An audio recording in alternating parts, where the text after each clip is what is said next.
আমার নবীজি ছিলেন মসজিদে নববীর ইমাম, সাইয়েদনা বেলাল ছিলেন সেই মসজিদের মুয়াজ্জিন।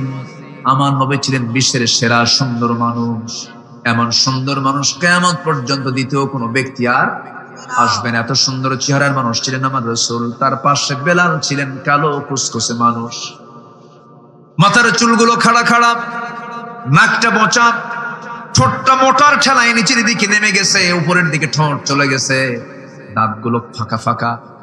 এরপরে গায়ের ভিতরে একটা আফ্রিকান লোকের ভিতরে একটা গন্ধ গন্ধ ভাব আছে, এরকম টাইপের চেহারা। চেহারার কোনো সৌন্দর্য নাই, কিন্তু রাসূল বলেছেন, ও সাহাবীরা, আমার বেলালকে কষ্ট দিয়ে কথা বলবা না, আমার বেলালকে কালো বলবা না, আমার বেলাল আমার কলিজার টুকরা, আমি বেলালকে খুব ভালোবাসি। আবার নবীজি মেরাজ করতে গেলেন, জান্নাতের ভিতরে একা একা হাঁটেন। আমার নবীজি কেমন যেন আনইজি ফিল করছেন। এমন সময় আল্লাহ পাক তার কানের ভিতরে বেলালের হাঁটার আওয়াজ ঢুকায়া দিলেন। দুনিয়াতে এসে বলছেন, বেলাল রে, তোরে দুনিয়ায় রেখে গেলাম, কিন্তু জান্নাতের মধ্যে তোর আওয়াজ শুনলাম, তুই কি আমল করিস। সাইয়েদনা বেলাল বলেন, হুজুর, আমারে আপনি দেখতে পাইছেন জান্নাতে, আমার জীবনে তেমন আমল নাই। আমার এক ব্যক্তিগত আমল হলো, আমি কখনো ওযু ছাড়া থাকি না, ওযু করে থাকি, আর ওযু যখন করি সঙ্গে সঙ্গে 2 রাকাত নামাজ আদায় করে নেই। বিনয়ী হব আমরা। আমার নবীর সময় এক সাহাবীর বিয়ে হয় না, কালো কুসকুসে মানুষ, যেখানে মেয়ে দেখতে যায় মেয়েগুলো ভয়ে দৌড় মারে, এত কালো মানুষ, পছন্দ হয় না। নবীর কাছে এসে মন মরা হয়ে আছেন, যৌবনের একটা চাহিদা আছে না নাই? এই যুবকরা মরে মরে গেছো কেন? চাহিদা আছে না নাই? এখন মনে হচ্ছে পুরুষ। যৌবনের তো একটা চাহিদা আছে। ওই সাহাবীর মনটা মরা, নবীর সামনে এসে চুপ মেরে বসে আছেন। রাসূল বলছেন, সাআদ, কি হয়েছে, তোমার মনটা খারাপ কেন? হুজুর, বহু মেয়ে দেখলাম, কেউ বিয়ে দেয় না, আমি কালো মানুষ, আমার কি বিয়ে হবে না? রাসূল বলছেন, সাহাবীরে, মনক্ষুণ্ণ হইও না, আমি তোমার দায়িত্ব নিলাম, আমি তোমাকে বিয়ে দিয়ে দেব। খুব খুশি হলেন সাহাবী, হুজুর বিয়ে দেন, তাড়াতাড়ি দেরি করবেন না। রাসূল বিয়ের পক্ষে ছিলেন, কম না বেশি। রাসূল তাড়াতাড়ি বিয়েটা করে দিতেন, বিয়েকে সহজ করেছেন রাসূল সাল্লাল্লাহু আলাইহি ওয়াসাল্লাম। দেরিতে বিয়ে করে এখন স্ট্যান্ডার্ড মনে করে। আধুনিক দুনিয়ায় এই ছেলে, তুমি এত ছোট বয়সে বিয়ে করে মানুষ, মানে আকাম কুকাম করে বেড়া, এই আসে না, এগুলো আসে না নাই? সেদিন মিডিয়াতে দেখলাম, কোথায় যেন 11 বছরের একটা মেয়ে নিখোঁজ। কয় বছর? 11 বছর। বাপ থানায় গেছে, পরে মেয়ে ফোন দিয়ে বলে, আব্বু, আমি তো নিরাপদে আছি। আমি কি আছি? বাবা তুমি কোথায়? আমি তো একজনের সঙ্গে চলে আসছি আব্বু, ও আমাকে খুব লাইক করে। বয়স কত বছর? 11 বছর। মাথায় রাখতে হবে এগুলো।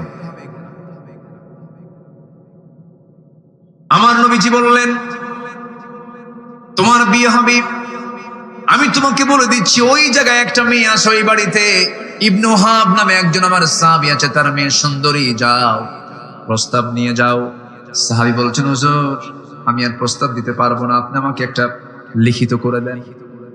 আমার নবীজি সুন্দর করে একটা রেসানা দিলেন, চিঠি দিলেন। সেই চিঠিখানা নিয়ে মেয়ের বাবার কাছে গিয়ে সালাম দিয়ে বলেন, মেয়ের বাপ, এই যে চিঠি পড়, তাড়াতাড়ি ব্যবস্থা কর।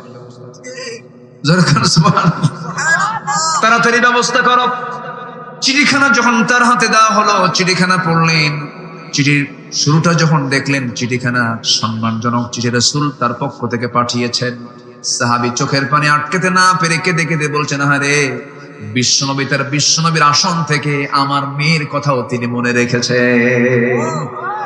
দারুণ খুশি হয়ে গেলেন, কিন্তু পরক্ষণে তিনি মনে মনে ভাবলেন, সাহাবী তো কালো, কিন্তু আমার মেয়েটা চাঁদের মতো সুন্দরী, মেয়ে পছন্দ করবে কিনা জানি না। সঙ্গে সঙ্গে তিনি করলেন কি, এবার বললেন, শোনো সাদ, আমি তো রাজি আছি, মেয়ের বাপ হয়ে আমি রাজি আছি, রাসূল পাঠিয়েছেন, কোনো আপত্তি নাই, কিন্তু মেয়েটা আমার কি যে করে, একটু অনুমতির প্রয়োজন আছে। এই কথাটা মেয়ে দেওয়াল ঘেসে ঘেসে কান রেখে সব কথা শুনে নিয়েছেন। মেয়ের বাবা ভিতরে ঢোকার সঙ্গে সঙ্গে মেয়েটা হাওমাও করে কান্দে। বাপ মনে মনে বলে, হয়তো সে পছন্দ করে নাই। এবার বলছে, মা তুমি পছন্দ করো নাই, বুঝতে পেরেছি, বিয়ে হবে না। এবার মেয়েটা বলছে, বাবা বুঝতে ভুল করেছো, এই যে ছেলেটা আজকে আমার বাড়িতে প্রস্তাব নিয়ে এসেছে, যাকে রাসূল পাঠিয়েছেন, আমার এই জীবনে যদি বিয়ে হয় নবীর পছন্দ করে সেই কালো ছেলেই হবে আমার স্বামী। সুবহানাল্লাহ বলবেন না? আমার মায়ের কি আজকে আমার ওয়াজ শুনে কি মন খারাপ করতেছে কিনা জানি না। হুজুর এত রাগ করলেন কেন আমাদের উপর? আমার মায়েরা, সবকিছু আল্লাহর জন্য করতে হবে। আমি কাউকে ভালোবাসবো আল্লাহর জন্য। আপনি আল্লাহর একটা সৃষ্টিকে যদি ভালোবাসেন, আল্লাহ আপনাকে ভালোবাসবেন। আল্লাহ আপনাকে ভালোবাসবেন। আপনার স্বামীটা অসুস্থ হয়ে পড়েছে, খোঁটা দিতে পারবেন না। আপনি স্ত্রী, আপনি অসুস্থ হয়ে পড়েছেন, আপনার স্বামী খোঁটা দিতে পারবেন না। কিছু কিছু পুরুষ আছে, কিছু হইলেই কয় বিয়ে কিন্তু আর একটা করুন, এরকম আসানো নেই, বলেন তো? হুমকি মারে। মায়েরা, আমি আপনার পক্ষে আসতেছি, একটু পরে থামেন। কিছু হইলে কয় বিয়ে কিন্তু আর একটা করবো। বিয়ে করা এত সহজ কাম? যদি আল্লাহ রাব্বুল আলামিন মাসনা ওয়া সুলাসা ওয়া রুবা ফানকিহু মা তাবা লাকুম মিনান নিসা মাসনা ওয়া সুলাসা ওয়া রুবা, বিয়ে করো তোমাদের ইচ্ছা মতো, 2 2 3 3 4 4টা বিয়ে করো। কিন্তু আল্লাহ এর পরেই বলছেন, শোনো, কখনো সমতা রক্ষা করতে পারবে না। ইয়াদিলু, আল্লাহ রাব্বুল আলামিন সুন্দর করে আয়াতের শেষাংশে ব্যাখ্যায় বলতেছেন, আল্লাহ তাআদিলু ফাওয়াহিদাতান, তোমাদের জন্য একটাই যথেষ্ট, একটাই তোমাদের জন্য, এটাই তোমাদের জন্য উত্তম। কারণ একাধিক স্ত্রী তোমাদের মধ্যে সমতা রক্ষা করা সহজ না কঠিন? আজ তোমরা সহজ না কঠিন? বিয়ে যদি করতেই হয়, আমার নবীর সুন্নাহ যদি আদায় করতেই চান, আমার নবী যে বিয়েগুলো করেছেন সেই বিয়েগুলো আমার নবীর চাইতে বয়সে কম নারী, বয়সে কম বয়সী নারী না বেশি বয়সে নারী? বেশি বয়সী নারী। প্রথম স্ত্রী যিনি ছিলেন আমার নবীর চাইতে মাত্র 15 বছরের বড়। মাত্র হয় 15 বছরের বড়। মানে একটা মহিলা 13 বছর বয়সে যদি বিয়ে হয়ে যায়, 15 বছরে মা হয়ে যাবেন, ছেলে বয়সী বলা যায়। অথচ আমার নবীজি 15 বছরের বয়সে বড় একজন মহিলাকে নিয়ে তিনি তার 24টা বছরে তার যৌবন পাড়ি দিয়েছেন, দ্বিতীয় কোনো বিবাহ করেন নাই। আমার নবী যেমনও বলেন, আমার খাদিজা যদি জীবনের শেষ সময় পর্যন্ত বেঁচে থাকতো, আমার আল্লাহ আমাকে দ্বিতীয় কোনো বিবাহের অর্ডার দিতেন না। মানে কি, এই কথাগুলো কি বলে? বিয়ে ঘন ঘন করো। আমার মায়েরা মনে মনে বলতেছে, হুজুর ভালো করে কম, ভালো করে কম। বিয়ে যদি করতেই হয়, আমার মায়ের আমার পক্ষে সায় দিবেন, আমার মায়ের আমার পক্ষে রায় দিয়ে দিবেন। বিয়ে যদি করতেই চান পুরুষ মানুষ, আপনার 3টা লাগবে, 4টা বউ লাগবে। রাসূল যে তরিকায় বিয়ে করেছেন, তিনি যে বিয়েগুলো করেছেন, সেই স্ত্রীগুলো ছিল হলো বয়স্কা মহিলা,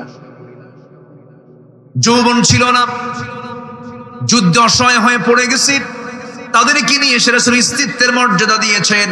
তালাক প্রাপ্ত বিধবা নারীকে আপনি বিয়ে করতে পারেন, তার অসহায়ত্ব দূর করার জন্য তাকে স্ত্রীত্বের মর্যাদা দিয়ে দিলেন, সম্মানের মর্যাদা দিয়ে দিলেন, এই জন্য আপনি তাকে বিয়ে করতে পারেন। কিন্তু আপনি বিয়ে করছেন বুড়া বয়সে, আপনি খোঁজেন 13 বছর 15 বছর, মতলব খারাপ। কি আসতে কোন কেন? আমার মায়েরা আজকে দারুণ খুশি, হুজুর ওয়াজ একখান দিলেন।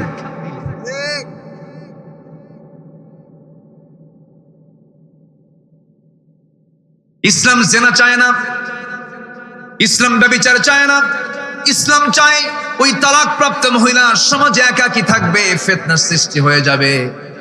বিধবা একাকী থাকবে, ফিতনা সৃষ্টি হয়ে যাবে, সেখানে ঝাঁকি মারবে, সেখানে ফিতনা ছড়াবে। অতএব তার চাইতে বিয়ে হওয়াটা ভালো। এখন সেই মহিলা বিয়েটা হবে কোথায়? তালাক প্রাপ্ত, যার বয়স 45-50 হয়ে গেছে, তার তো উচিত তাকে সোশ্যাল সিকিউরিটি দিয়ে তাকে কোথাও না কোথাও বরণ করে নেওয়া উচিত। এই জন্য ইসলাম এই অপশনটা রেখে দিয়েছে। কিন্তু ইসলাম যে কথা বলে, আজকে পুরুষরা বিয়ের যে হুমকি মারে, এটা কি ওই মহিলা বিয়ে করতে না, কুমারী মহিলা বিয়ে করতে?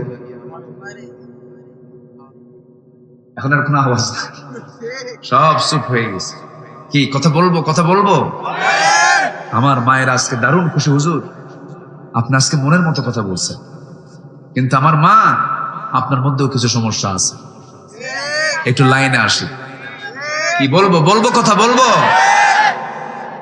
স্বামী একটু অসুস্থ হয়ে পড়েছেন, স্বামীর সেবা দরকার। মাঝে মাঝে বউটা মনে মনে বলে, বুড়া মরে না, এই আছে নাকি, আছে নাকি, এইরকম করে খোঁটা মারে। এরকম করে খোঁচা মেরে মেরে কথা এরকম বলা মহিলা মনে হয় নাই? আজকে বলবেন না আছে না নাই? স্বামীর চাকরি আছে, ব্যবসা আছে, টাকা আছে, পয়সা আছে, খুব ভালো, এটা বিপদে পড়ে গেছে তখন বলে অকর্মা। আছে কিনা বলেন? তোমার কোনো পেশা নাই, কাজ নাই, বইয়ের হক আদায় করতে পারো না, অমুকের বউ দেখো কতগুলো শাড়ি কিনে আনছে, আলমারিটা কেটে দেখো, ওর বাড়ির গেটটা কত সুন্দর, ও কত সুন্দর, ওর বাচ্চা কাচ্চা গুলো কত সুন্দর, ঘুরতে যায় কক্সবাজার, সিঙ্গাপুর, থাইল্যান্ড যায়, আর আমার মরা স্বামী পাইছি রে, এই স্বামীর চাইতে আমার স্বামী না হয় ভালো ছিল। এরকম খোটা মারা মহিলা আছে না নাই? সেই মহিলার জন্য আল্লাহ পাক মডেল বানিয়েছেন রহিমা আলাইহিস সালাতু ওয়াস সালামকে। ইউনূস আলাইহিস সালাতু ওয়াস সালাম, আইয়ুব আলাইহিস সালাতু ওয়াস সালাম ছিলেন অসুস্থ রোগী মানুষ। 18 বছর, কত বছর বলেন? কত বছর? 18 বছরের রোগী ছিলেন। এমন রোগ হলো তার মাথা থেকে পা পর্যন্ত ঘা দিয়া সয়লাব হয়ে গেছে, নড়তে পারেন না, চড়তে পারেন না, দুর্গন্ধ ছড়িয়ে পড়েছে। আল্লাহ পাক তাকে এমন রোগ দিয়ে দিলেন, এলাকাবাসী তাকে সেই জায়গা থেকে বের করে দিয়েছে। তিনি জঙ্গলের দিকে চলে গেলেন, সেখানে থাকলেন 17 থেকে 18টা বছর ধরে। 4 জন স্ত্রী ছিল, 3 জন চলে গেছে, কিন্তু রহিম আলাইহিস সালাতু ওয়াস সালাম বলেন, আমার স্বামী গো, আপনি আমার সুসময়েরও স্বামী, আপনি আমার দুঃসময়েরও স্বামী। থেকে গেলাম, তিনি তার খেদমত করে গেছেন 18 বছর ধরে। আল্লাহ পাক তাকে পরীক্ষার মধ্যে ফেলে দিলেন। আইয়ুব আলাইহিস সালাতু ওয়াস সালাম শেষ পর্যন্ত আল্লাহর জিকির বলেন নাই। পোকাগুলো গিয়ে যখন তার জিহ্বা পর্যন্ত স্পর্শ করেছে, জিহ্বায় যখন ঘা চলে গেছে, আল্লাহকে বলছেন, আল্লাহ আমার সমস্ত অঙ্গ প্রত্যঙ্গ সব ঘা দিয়া ভরে গেছে, কোনো দুঃখ নাই, দয়া করে আল্লাহ তুমি আমার জিহ্বায় কোনো ঘা দিও না, কারণ আমার জিহ্বা যদি ঘাতে আক্রান্ত হয়ে পড়ে, তোমার নামের জিকির আমি আইয়ুব করব কেমনে? আল্লাহ আমার জিহ্বাটা ঠিক করে দাও। আল্লাহ বলছেন, আইয়ুব রে, তোর দোয়া আমি কবুল করে নিয়েছি, তোকে আমি মঞ্জুর করে নিয়েছি। আল্লাহ রাব্বুল আলামিন সুন্দর করে তাকে আবার যৌবন শক্তি ফেরত দিয়ে দিলেন, তার সৌন্দর্য ফেরত দিয়ে দিলেন। রব্বি আন্নী মাসসানিয়াদ দুররু ওয়া আনতা আরহামুর রাহিমিন। গোসল করলেন, সব তার সেরে গেল, সুস্থ হয়ে গেলেন। অসুস্থকে সুস্থ করতে পারেন তিনি আমার কে? আসতে বলবেন না, তিনি আমার কে? আল্লাহ পাক। আমার মা সংসার জীবনের সচ্ছলতা অসচ্ছলতা জীবনের একটা অংশ, গরিব থাকবেন, একটা অংশ ফেস করবেন, সম্পদ আছে এটাও ফেস করবেন, দুঃসময় সুসময় সব জায়গায় স্বামী স্ত্রীর সম্পর্কের অবনতি হওয়া যাবে, অবনতি হওয়া যাবে, অবনতি হওয়া যাবে না, কোন ক্রমে অবনতি হওয়া যাবে না। আমার বন্ধুগণ, আল্লাহ রাব্বুল আলামিন আরেকজন নারীর দৃষ্টান্ত দিয়েছেন, আসিয়া আলাইহিস সালাতু ওয়াস সালাম। স্বামীটা ছিল বড় বদমাইশ, কিন্তু আসিয়া আলাইহিস সালাতু ওয়াস সালাম ওই সংসার থেকেও তার ঈমানটা ছুটে গেছে না, ঈমানটা ঠিক ছিল, ঈমানটা ঠিক ছিল। আমার মা, ঈমানটা যেখানেই থাকেন না কেন, ঈমানটা নষ্ট করা যাবে না। আসিয়া আলাইহিস সালাতু ওয়াস সালাম যখন দিন গ্রহণ করেছেন, দিন গ্রহণ করার সঙ্গে সঙ্গে ফেরাউন টের পেয়ে গেল। ফেরাউন বলছে, আসিয়া, এই মিশরের ফার্স্ট লেডি হচ্ছে তুমি আসিয়া, আমি হলাম এই ফেরাউন, আমি হলাম এই জনপদের, আমি হলাম প্রধান রাষ্ট্রপতি, তুমি হলে তার বউ। এত বড় সম্মান মর্যাদা থাকার পরও তুমি আমাকে ছেড়ে মুসার দিন কেন গ্রহণ করলে? এবার আসিয়া বলছেন, আমার স্বামী, দিন তেমন একটা বিষয়ের নাম, দুনিয়ার সব ছাড়া যাবে, কিন্তু আল্লাহর দিন কখনো ছাড়া যাবে না, আল্লাহকে কখনো ছাড়া যাবে না। শেষ পর্যন্ত ফেরাউন বলে ফেলল, আসিয়া, সম্পর্কের অবনতি ঘটে যাচ্ছে, তোমাকে মেরে ফেলবো। কিন্তু এবার মৃত্যুর হুমকি যখন দিয়ে দিল, আসিয়া মুস্কি হাসি মেরে বলছেন, আমার স্বামী গো, একটা কথা আমি আপনাকে জানাই দিচ্ছি, আমার প্রতি অত্যাচার যত বাড়বে, আমার ঈমান তত পাকাপোক্ত হয়ে যাবে। ব্যবহার খারাপ করলেন না, বিনম্রতা নিয়ে বলছেন, আমার স্বামী গো, আমি যে দিন গ্রহণ করেছি এটা আখিরাতের জন্য গ্রহণ করেছি, আমার রবকে ছাড়বো না, আমার নবীকে ছাড়বো না। শেষ পর্যন্ত ফেরাউন বলল, আসিয়া, তোমাকে আমি করাত দিয়ে চিরে 2 টুকরা করে দুনিয়া থেকে বিদায় করব। আসিয়া বলছেন, আপনি আমাকে মেরে ফেলবেন আমি বুঝতে পেরেছি, কারণ নাকের মধ্যে আমি জান্নাতের গন্ধ পেতেছি। স্বামীর সঙ্গে বিনয় আচরণ করলেন, উগ্র হলেন না, কিন্তু স্বামীর হুকুম মানলেন না, কারণ আমরা মানবো কার হুকুম? আসতে বলবেন না, কার হুকুম মানবো? শেষ পর্যন্ত আসিয়া আলাইহিস সালাতু ওয়াস সালাম করাতের সামনে পড়ে গেলেন। হামান ও ফিরআউন ও হামান, হামান প্রধান সহমন্ত্রী পরিষদ বর্গে পাশ হয়ে গেল। বুকের শত্রু, বড় শত্রু, তাকে মেরে ফেলো। মেরে ফেলার চূড়ান্ত সিদ্ধান্ত পাশ হলো, রাষ্ট্রীয়ভাবে হত্যা করা হচ্ছে। কাকে? রাষ্ট্রপতির বউকে। রাষ্ট্রপতির বউকে হত্যা করা হচ্ছে। অর্ডার দেওয়া হলো। জল্লাদ সামনে দাঁড়ায় গেল, করাত নিয়ে তার কপালের কাছে চলে গেছে। আসি আলাইহিস সালাতু ওয়াস সালাম সেই সময় চুল পরিমাণ কাঁপলেন না, ভীত হলেন না, কারণ ঈমানদার একমাত্র ভয় করবে কাকে? ইসফাক কঠিন সিদ্ধান্ত নিয়ে তিনি সামনে অনর চিত্ততা নিয়ে থাকলেন। এবার তিনি দোয়া করছেন একটা দোয়া, রব্বি বিনিলি ইনদাকা বাইতান ফিল জান্নাতি ওয়া নাজ্জিনি মিন ফিরআউনা ওয়া আমালিহি। আল্লাহ গো, আমার জন্য বানায়া দাও, রব্বি বিনিলি ইনদাকা, আমার জন্য বানায়া দাও তোমার কাছে একটা ঘর, বাইতান একটা ঘর, ইনদাকা বাইতান ফিল জান্নাহ, জান্নাতের মধ্যে একটা ঘর বানায়া দাও। আমি জান্নাতে হাজার হাজার ঘর চাই না, আমি মাত্র একটা ঘর চাই, সেই ঘরটা হওয়া চাই তুমি আল্লাহ তোমার ঘরের দেওয়ালের সাথে। জোরে বলেন সুবহানাল্লাহ। ওয়ানাজ্জিনি মিন ফিরআউনা ওয়া আমালিহি, এবং তুমি আমাকে ফেরাউনের অপকর্ম থেকে আমাকে বাঁচাও, আমি তোমার কাছে যেতে চাই আল্লাহ। দোয়া কবুল হয়ে গেছে। দুই টুকরা করে তাকে শহীদ করে দেওয়া হলো। তিনি দুনিয়া থেকে বিদায় নিয়েছেন, হাসতে হাসতে দুনিয়া থেকে বিদায় নিয়েছেন, কিন্তু আল্লাহ এবং তার রাসূলকে, তার দ্বীনকে ছাড়েন নাই। জোরে বলেন সুবহানাল্লাহ। আমার মায়েরা, একটা ইতিহাস বলতে নিয়ে থেমে গিয়েছিলাম। ওই যে কারো সাহাবী যখন অনুমতি পেয়ে গেছেন, বিয়ের জন্য চলে গেছেন, মেয়ের বাপ এবার বাইরে এসে বলছে, ছেলেরে, ও সাদ, তোমার কপাল খুলে গেছে, আমার মেয়েও রাজি, আমিও রাজি। সাদ বলছেন, আমিও তো রাজি। সুবহানাল্লাহ বলবেন না? সব রাজি রাজি হয়ে গেছে, চলে গেছেন নবীর দরবারে। গিয়ে বলছেন, ইয়া রাসূলুল্লাহ, আজকে তো আমি সফল হলাম। কেন, কি হয়েছে? হুজুর, আপনি পাঠাইছেন, ছেলের কি বলে, মেয়ের বাপ রাজি, মেয়েও রাজি হয়ে গেছে, বিয়েটা হয়ে যাক তাড়াতাড়ি। আমার রাসূল বললেন, বিয়ে তো করবা, কিন্তু বিয়ে করতে গেলে তো টাকা পয়সার প্রয়োজন হয়। টাকা পয়সা আছে নাকি? হুজুর, টাকা পাবো কোথায়, গরিব মানুষ, তাহলে তো বিয়ে করবা কেমনে? মহরণার টাকা দিতে হবে, টাকা সংগ্রহ করো। হুজুর, টাকা সংগ্রহের দায়িত্ব যদি আপনি আমাকে দিয়ে দেন, আমার জীবনে বিয়ে হবে না। হুজুর, বিয়ের দায়িত্ব যখন আপনি নিয়েছেন, টাকাটা আপনি দেন, বিয়ে আমি করি। আমার নবীজি খুব খুশি হয়ে গেলেন। সাহাবী দুজনকে ডাক দিলেন, ও নোমান, এইদিকে আসো। ও আমার জামাই ওসমান, এইদিকে আসো। 200 400 দিরহাম দিয়ে দাও। 400 দিরহাম দিয়া আমার নবী তার হাতের মধ্যে দিয়ে বলছে, যাও বাজার করে আসো, বিয়ের বাজার করে আসো। বিয়ের বাজার করতে গেছেন, বাজার শুরু করেছেন। এমন একজন সময়, এমন একটা সময়, এক মুজাহিদ এসে বলছে, সাদ রে, বিয়ের বাজার তো করতেছো, তুমি কি জানো জিহাদের ডাক এসেছে? জিহাদের ডাক চলে আসছে, কি করবা বলো? কিছুক্ষণ মাথা নিচু করলেন, পরক্ষণেই ভাবলেন, বিয়ের পিড়িতে বারবার বসতে পারবো, কিন্তু এই জিহাদের ডাক তো আমার জীবনে না আসতে পারে, জিহাদে অংশগ্রহণ করা দরকার। ওই 400 দিরহাম দিয়ে বিয়ের বাজার না করে তিনি যুদ্ধের বাজার করলেন, ঘোড়া কিনলেন, তরবারি কিনলেন, যুদ্ধে ঝাঁপিয়ে পড়লেন। আল্লাহর ফয়সালা, যুদ্ধে অংশগ্রহণ করে যুদ্ধে তিনি শাহাদত বরণ করে তিনি জমিনে পড়ে থাকলেন। নবীর কাছে সংবাদ চলে গেল, হুজুর, সাদ তো দুনিয়াতে নাই। কোন সাদের? সাহাবীরা বলো, যে সাদের বিয়ের কথা গতকালকে ছিল। আমার নবীজি আবেগটাকে ধরে রাখতে পারলেন না, দৌড় মেরে তিনি জিহাদের ময়দানে চলে গেছেন, যেখানে তার লাশ পড়ে আছে। দেখতে পেলেন মাথার চুলগুলো, লম্বা লম্বা চুলে রক্ত ভরে আছে, মস্তকটা ছিটকে পড়ে আছে। রাসূল তার চেহারার দিকে তাকালেন, মাথায় হাত দিলেন, মুস্কি মুস্কি হাসি মারলেন, আবার তিনি চোখের পানি ফেলে ফেলে কাঁদতে লাগলেন।